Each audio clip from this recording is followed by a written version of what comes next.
दोस्तों हम अक्सर ही इस चैनल पर आपने देखा होगा कि एसआईपी म्यूचुअल फंड इन्हीं के बारे में ही बात करते हैं। मतलब क्लियर कट एक बात आप समझ सकते हैं इन चीजों से कि हम कोई ट्रेडिंग या शॉर्ट टर्म पैसे की बात ही नहीं करते।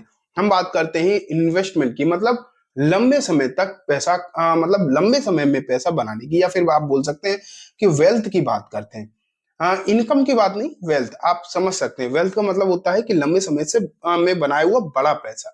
इनकम जो डेली या फिर मंथली बेसिस पर जो इनकम होती है उसे हम इनकम बोलते हैं। तो हम बात करते हैं वेल्थ की। चैनल का नाम भी आप देख पा रहे होंगे। तो आज की इस वीडियो में भी हम यही डिस्कशन करेंगे कि अगर मान लेते हैं हमारा टारगेट रहे कि हमें ना लंबे समय में 5 साल 5 साल नहीं, लंबे समय की बात कर रहा हूँ, 5 करोड़ 5 करोड़ का कॉर्पस जनरेट करना है। अब बात ये निकल कर आ जाती है कि अगर 5 करोड़ का कॉर्पस जनरेट करना है तो आखिरकार कितना इन्वेस्टमेंट करना पड़ेगा, कितने समय तक करना पड़ेगा। अब करने को तो कोई ये बोल दे कि मैं तो 50 लाख महीने का कर दूंगा, तो मतलब थोड़ी बनता है। हम बात कर रहे हैं अपने लेवल की, छोटे से छोटा इन्वेस्टमेंट, कम से कम इन्वेस्टमेंट की बात कर रहे हैं। कम से कम इन्वेस्टमेंट कितने से काम हो जाएगा। और हाँ, समय समय ये भी नहीं है कि हमारे पास 50 साल बचे हैं, 50 साल नहीं, एक लिमिटेड टाइम में आखिरकार कितने समय में हम ये अमाउंट जो है जनरेट कर सकते हैं। आज की इस वीडियो में वो जानने की कोशिश करेंगे, ठीक है। चलो स्टार्ट करते हैं। लेकिन एक डिस्क्लेमर है कि दोस्तों, जो हम अभी तक चीजें देखते हैं ना, जैसे म्यूचुअल फंड देखा या जो भी देखा, वो हम पास्ट रिटर्न के आधार पर ही चीजें देखते हैं। तो पास्ट रिटर्न कभी भी गारंटी तो नहीं होते। रेफरेंस के लिए हम यूज कर सकते हैं कि निफ्टी ने पिछले 25 साल में इतना इन्वेस्ट रिटर्न दिया है तो इतना दे देगा। ये रेफरेंस के लिए तो ठीक है, लेकिन गारंटी नहीं होता। म्यूचुअल फंड में वैसे भी कोई गारंटी होती नहीं है, तो इन चीजों को हमें मानकर ही चलना पड़ेगा, ठीक है। तो चलो आगे बढ़ते हैं। डिस्क्लेमर भी मैंने आपको बता दिया कि कोई गारंटी नहीं होती है इसमें, कम भी हो जाता है पैसा। चलो आगे बढ़ते हैं। अब बात ये करते हैं कि सबसे पहले ना हमें, जैसे समय अगर हम कोई भी टाइम ड्यूरेशन अपने दिमाग में एक दिमाग अब बनाकर चलते हैं, जैसे 15 या 20 साल, चलो 20 साल लेकर चलते हैं। तो सबसे पहले आप ये सोचो, अगर मेरा लक्ष्य 20 साल का है तो आखिरकार हमें फंड ना किस तरीके के सिलेक्ट करने चाहिए। तो मैं आपको एक चीज बताता हूँ कि एक इंडेक्स फंड तो मैं हमेशा ही प्रेफर करता हूँ। मैं हमेशा प्रेफर करता हूँ कि एक इंडेक्स फंड तो होना चाहिए। चलो एक इंडेक्स फंड हो गया। फिर जब इतने लंबे समय की बात हो रही है तो लार्ज कैप तो मैं वैसे भी नहीं करता, तो एक स्मॉल कैप, अगर हम दो या फिर एक मिड कैप, या 3 फंड भी अगर मैं लेकर चलूं, एक इंडेक्स और एक स्मॉल एक मिड, ये 3 भी फंड लेकर हम चलते हैं। वैसे भी आपको पूरा पैसे एक कैटेगरी की या एक फंड में इन्वेस्ट नहीं भी करना चाहिए, 3-4 फंड का तो पोर्टफोलियो होना चाहिए। तो चलो मैं एक इमेजिनरी नंबर लेकर चलता हूँ, 3, कोई भी 3 फंड में आप करते हैं इन्वेस्ट, जिसमें एक स्मॉल कैप है, एक मिड कैप है और एक इंडेक्स है। फिर करते हैं इन्वेस्टमेंट। तो एक अंदाजा लगाने की कोशिश करो कि आपको कितना रिटर्न मिल सकता है 20 साल में। अंदाजे से मतलब ये नहीं कि कुछ भी सोच लो कि कुछ भी 50% या 100% मिल जाए। ऐसा नहीं है, मिल गई तो अच्छी बात है, लेकिन ऐसा नहीं होता। अंदाजा कुछ भी नहीं लगाया जा सकता। एक प्रीवियस रिटर्न के आधार पर, जैसे मैंने बोला, प्रीवियस रिटर्न गारंटी नहीं है, लेकिन उनका रेफरेंस लिया जा सकता है। तो अगर हम इतने लंबे समय की बात कर रहे हैं जिसमें स्मॉल कैप भी मिड भी है, तो हम फिर भी 15% तो उम्मीद करके चलेंगे। 15% तो हमें मिलेंगे ही मिलेंगे, ये उम्मीद करके हम चलते हैं, ठीक है। तो मैं आपको अब लेकर चलता हूँ अपनी स्क्रीन पर और वो वहीं से चीजें आपको समझाऊंगा।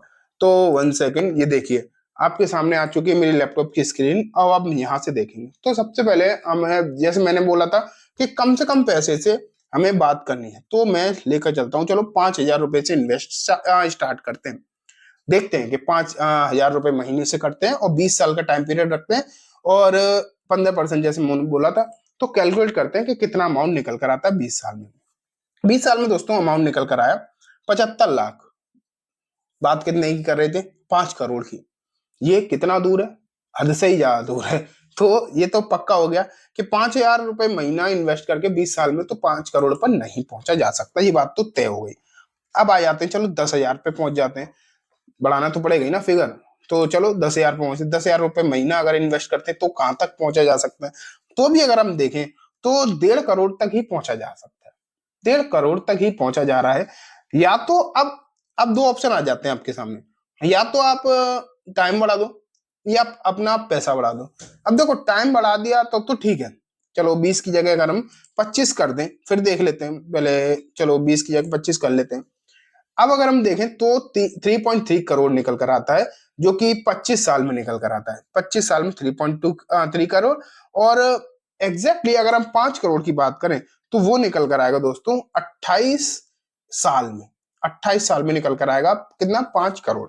तो ये तो आप मान के चलो कि नहीं, काम का नहीं है, क्योंकि 28 साल, अगर मेरी उम्र 28-30 की ही है तो फिर 60 पर तो शरीर आप जानते हैं कितना काम करेगा, तो फिर कोई मतलब नहीं। 28-30 साल बाद अगर बनेंगे तो कोई सेंस नहीं बनता। हाँ, अगर थोड़ा सा अमाउंट अगर बढ़ाना पड़े, क्योंकि आई एम वर्किंग, तो अमाउंट बढ़ाया जा सकता है। और 20-25 साल की बात हो रही तो उस समय तक इनकम भी इंक्रीज हो जाएगी, तो 20-15 हजार का हम सोच सकते हैं। तो फिर अगर हम देखते हैं कि क्या हाल चाल है, 15 हजार रुपए महीने से अगर हम देखा जाए तो भी 2.5 करोड़ के आसपास ही बन रहा है, फिर भी 5 करोड़ नहीं बनता हुआ दिखाई दे रहा। आप अगर माने तो 25 साल में, 25 साल में अगर हम देखें तो ये टारगेट 15 हजार से पूरा किया जा सकता है। ये देख पा रहे हैं हम कितने, 25 साल में 5 करोड़ का टारगेट जो है वो पूरा किया जा सकता है। लेकिन मैंने आपको ना एक तरीका और बताया था, स्टेप अप एसआईपी बताया था, मैं आपको वो दिखाता हूँ एक बार, और फिर और आपको अच्छे से समझ में आएगा। ठीक है, स्टेप अप एसआईपी का भी हम कैलकुलेटर खोल लेते हैं और फिर हम यहाँ से देखते हैं कि यहाँ से क्या सिचुएशन बन सकती है। वही 10 हजार से शुरू करेंगे। 10 हजार रुपये महीना मान लेते हैं मेरी क्या है, इन्वेस्टमेंट का अमाउंट है इनिशियल लेवल पर 10 हजार रुपये महीना। ठीक है, चलो 10 हजार रुपये महीना है। एनुअल स्टेप अप हमने 10% लगाया, मतलब 1 साल के बाद 10% इंक्रीज, फिर अगली 1 साल के बाद 10% इंक्रीज। इसमें क्या है कि हर साल 10-10% का हम अपने इन्वेस्टमेंट अमाउंट में इंक्रीज करते जाएंगे। मान के चलते हैं कि हर, जैसे अगर हम बिजनेस कर रहे हैं या फिर नौकरी, जैसे नौकरी कर रहे हैं प्राइवेट में, तो 10% का इंक्रीमेंट तो लगभग लगभग होता ही है। तो मैं क्या उम्मीद करके चल रहा हूँ कि यहाँ पर 10% का जैसे इंक्रीमेंट होता है सैलरी में, तो 10% का इंक्रीमेंट मैं इन्वेस्टमेंट में भी कर रहा हूँ। तो ये मान के चलते हैं, ठीक है। तो 15% का रिटर्न तो हमने उम्मीद किया ही है। तो अब अगर हम टाइम पीरियड 20 साल का लेते हैं, अब अगर हम इन्वेस्टमेंट टाइम पीरियड लेते हैं कितने, 20 साल का, तो आखिरकार कितना बनता है अमाउंट। तो यहाँ पर अगर हम देखेंगे तो फाइनल वैल्यू निकल कर आती है 2 करोड़ 78 लाख के आसपास। इन्वेस्ट हुआ पैसा 68 लाख के आसपास और फाइनल वैल्यू निकली 2 करोड़ 78 लाख के आसपास। तो 10 साल में स्टेप अप ऐसा, मतलब 20 साल में तो स्टेप अप ऐसा ही थी, अगर हम 10 से शुरू कर रहे हैं 10% की स्टेप अप लेकर, फिर भी पूरा नहीं हो रहा। तो यहाँ पर अगर आप देखेंगे तो 15 से हो जाएगा। जहां तक 15 हजार रुपये महीने और 10% का स्टेप अप अगर हम लगाते हैं तो 20 साल में लगभग अगर हम देखें तो 4 करोड़ 17 लाख के आसपास बैठ रहा है। थोड़ा बहुत कम है, अभी भी थोड़ा बहुत कम है। तो यहाँ पर आप ये मान के चलिए कि अमाउंट रियली 5 करोड़ बहुत बड़ा है। हमें 20 साल में ही पूरा करना है। साल बढ़ा दें तो आ जाएगा, लेकिन साल बढ़ाना कहने से नहीं होता, समझ पा रहे हो। साल बढ़ाना बस बोलने से नहीं होता, समय बहुत होता है, और इतना समय है किसके पास, 30 साल है किसके पास, ये भी तो सोचो। तो अगर हम 16 हजार की एसआईपी स्टार्ट करते हैं 10% के स्टेप अप के साथ, तो जो पैसा निकल कर आएगा वो आएगा दोस्तों 4 करोड़ 45 लाख। और इसे और बढ़ाकर 18 हजार किया जाए, 1 सेकेंड, 18 हजार का किया जाए, 10% स्टेप अप भी है यहाँ पर, ये भी देखो 15% की एक्सपेक्टेड रिटर्न है, 20 साल का टाइम पीरियड है, 5 करोड़, ये देखो 5 करोड़ 1 लाख 5 हजार 361 अमाउंट बनकर आ रहा है। तो ये आइडियल सिचुएशन है। मतलब आइडियल सिचुएशन कैसी है कि 18 हजार रुपए महीने की एसआईपी रहेगी, तीनों जो फंड हमने डिस्कस कर रहे हैं तीनों में रहेगी, लेकिन टोटल 18 हजार का रहेगा। एनुअल स्टेप अप 10% रहेगा, मतलब हर साल 10% इन्वेस्टमेंट जो इंक्रीज होगी, उम्मीद के हिसाब से रिटर्न 15% की मिलनी चाहिए, कम से कम इतने मिलने चाहिए, इससे ज्यादा ही मिलने चाहिए, इससे कम नहीं होना चाहिए। ठीक है, टाइम पीरियड 20 साल होना चाहिए, तो अमाउंट लगभग 5 करोड़ के आसपास बन जाता है। लेकिन अब जैसे आपको बोलेंगे लोग कि 10 हजार में ही हो जाएगा, 10 हजार रुपये महीने की एसआईपी करो दो, लेकिन फिर वही 30 साल की बात करेंगे, कोई 30 की करेगा, कोई 35 की करेगा। तो दोस्तों 30 और 35 साल है किसके पास, अब आप खुद सोच लो। हाँ, अगर मेरी उम्र 16 17 18 साल है तब तो ठीक है, ठीक है 30 साल किया जा सकता है। लेकिन जब उम्र ही 28 27 28 30 के आसपास है, आप अर्ली 30s में भी हो, तो कहाँ है 30 साल।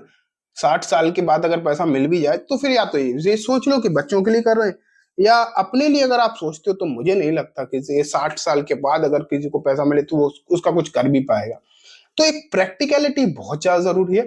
हाइपोथेटिकल बातों की बात नहीं, हाइपोथेटिकली कुछ भी कह दिया जाए। इस एक कैलकुलेटर दिखाकर मैं आपको 5 हजार रुपये महीने की एसआईपी से बना दूंगा 5 करोड़, लेकिन समय कितना लगेगा, 50 साल। तो 50 साल है किसके पास? ये बात तो आपको भी समझनी चाहिए, 50 साल है किसके पास। इसलिए प्रैक्टिकलिटी जरूरी है। जो हमने कैलकुलेशन करी है वो लगभग लगभग मेरे हिसाब से सही दिखाई दे रही है। अब हाँ, चीजें बदलती हैं तो रिटर्न भी बदलेंगे, और ये बात तो मैंने आपको पहले ही बताया है कि प्रीवियस रिटर्न, जो आने वाले रिटर्न है उसकी कोई गारंटी नहीं होती, हम उम्मीद करके चल सकते हैं। ठीक है, तो दोस्तों ये हो गई कंप्लीटली वीडियो। उम्मीद है आपको पसंद आई होगी। अगर आपको कोई सवाल, कोई डाउट पूछ सकते हैं, कोई शिकायत वो भी बोल सकते हैं। अच्छी नहीं लगी हो तो भी बता सकते हैं। अच्छी लगी हो तो लाइक करना बनता ही है, और इसी तरीके की नॉलेज के लिए इस चैनल को भी सब्सक्राइब जरूर कर दे। Thank you.